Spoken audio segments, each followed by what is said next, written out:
actually worked in that office before you. I'm finishing up my last week now, as a matter of fact, so I know it can be a bit overwhelming, but I'm here to tell you there's nothing to worry about.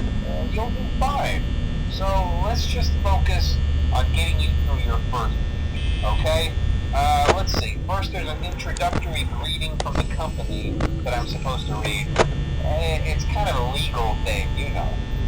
Welcome to Freddy Fazbear's Pizza, a magical place for kids and grown-ups alike, where fantasy and fun come to life.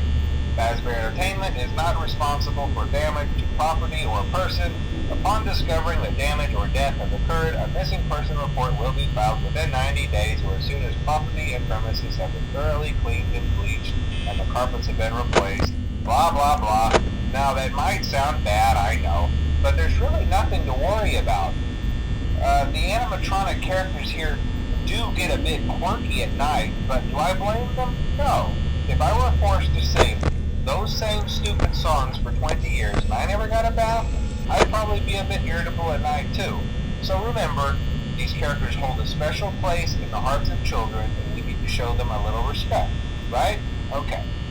So just be aware, the characters do tend to wander a bit.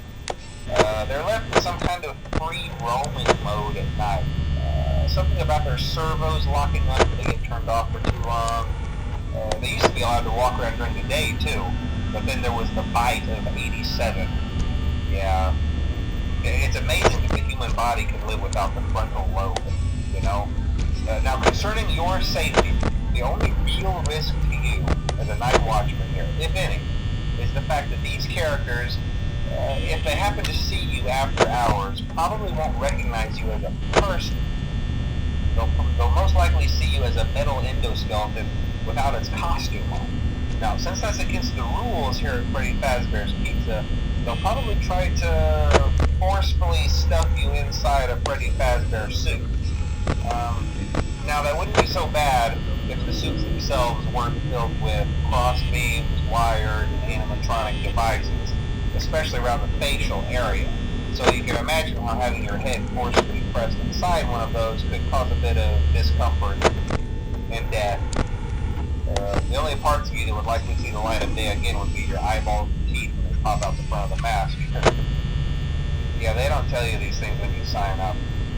But hey, first station of the breeze. I'll chat with you tomorrow. Check those cameras and remember to close the doors only if absolutely necessary. Gotta conserve power. Alright, good night.